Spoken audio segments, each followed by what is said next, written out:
स्वतंत्रता सेनानी एवं कम्युनिस्ट नेता महादेव नारायण टंडन की 23वीं पुण्यतिथि पर माथुर वैश्य सभागार पंचकुला आगरा पर परंपरागत रूप से आयोजित किया गया। व्याख्यान क्रम में इस बार जनतंत्र में शिक्षा शास्त्र विषयक व्याख्यान की शुरुआत डॉक्टर जी कुरैशी, पूर्व प्राचार्य SN मेडिकल कॉलेज, अतिथि वक्ता प्रोफेसर अपूर्वानंद, पूरन सिंह, भावना जितेंद्र रघुवंशी द्वारा कॉमरेड टंडन के चित्र पर माल्यार्पण एवं पुष्पांजलि कर हुई। आज़ादी के सेनानी कॉमरेड महादेव नारायण टंडन की पुण्यतिथि में ये स्मृति व्याख्यान आयोजित किया जाता है और डॉक्टर टंडन जी का ये स्पष्ट विचार था, क्योंकि वो व्यवस्था परिवर्तन की जो लड़ाई के अग्रिम योद्धा थे।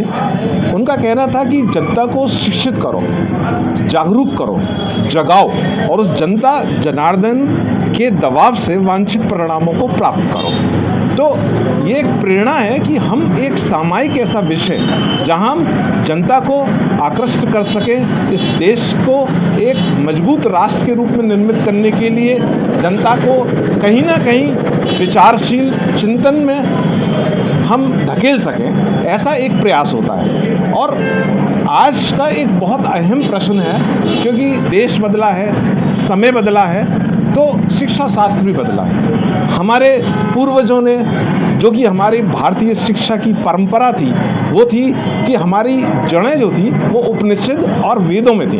वहाँ कहा गया कि ज्ञान मुक्ति का मार्ग है। हमारे जो बहुत प्राचीन विश्वविद्यालय थे, वहाँ पर तक्षशिला और नालंदा में जो आज हम वैश्वीकरण का प्रभाव देख रहे हैं, वहाँ वैश्विक शैक्षणिक प्रभाव उस वक्त में मौजूद था।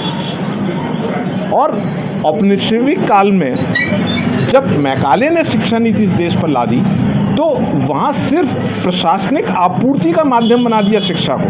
वहाँ एक जागरूक नागरिक की आवश्यकता नहीं महसूस की, वहाँ एक आज्ञाकारी लिपिक बनाने पर शिक्षा शास्त्र का जोर था। स्वतंत्रता के बाद भी भीमराव अंबेडकर जी ने कहा कि ये सामाजिक न्याय का आधार शिक्षा होना चाहिए, और आज भी उस अधिकार और आधार के लिए शिक्षा बाजारीकरण में और निजीकरण के हाथों में खेल रही है। और जब ये कीमत और मूल्य का अंतर धुंधला होगा तो जनतंत्र कमज़ोर होगा। इसलिए जनतंत्र का जो शिक्षा शास्त्र है, उस विषय को चुनने के लिए आयोजक और वक्ताओं का सहमति से ये चर्चा हो रही है। 23 वर्षों से इस आयोजन को निरंतर करते आ रहे हैं और अभी भी हम देखते हैं कि किस तरह से लोग इससे जुड़ रहे हैं और जो हमारा विषय वक्ता चुनते हैं, क्या किस तरह से सिलेक्शन होता है? निश्चित रूप से अगर आप याद करने का प्रयास करें, मात्र 2 वर्ष पूर्व 21वीं जो व्याख्यान माला का क्रम था, उसका विषय था आर्टिफिशियल इंटेलिजेंस, AI। उस वक्त बहुत गिने चुने लोगों को AI का अर्थ समझ में आ रहा था।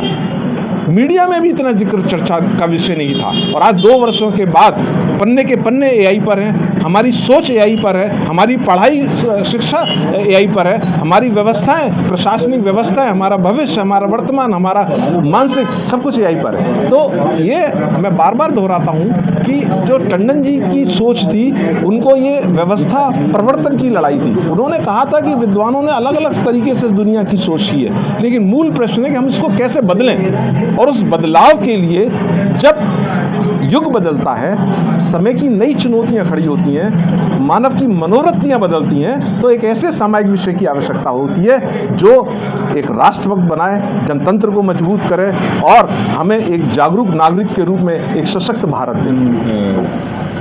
महादेव नारायण टंडन की स्मृति में था और 23वां व्याख्यान था।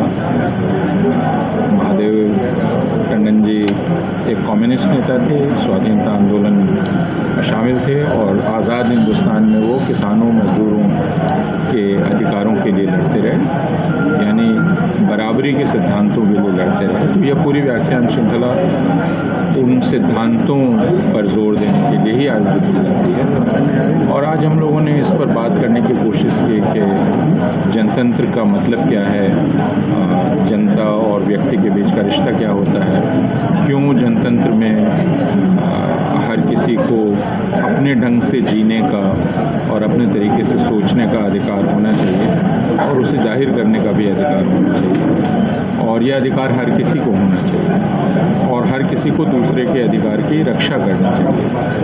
और दूसरी बात यह है कि जनतंत्र में जो सबसे ऊपर है वो व्यक्ति है, जनता है, उसके ऊपर कोई नहीं है। यह बात समझना बहुत ही आवश्यक है। अगर आज की दुनिया में हम जनतंत्र के जिस सवाल को सबसे महत्वपूर्ण मानते हैं वह है फ़िलिस्तीन की जनता का अधिकार, उसकी स्वतंत्रता का अधिकार, और दूसरा ईरान की स्वायत्तता का अधिकार, यह आज पूरी दुनिया में जनतंत्र के लिए सबसे बड़ी चुनौती है। तो इन विषयों पर भी हम लोगों ने बातचीत की।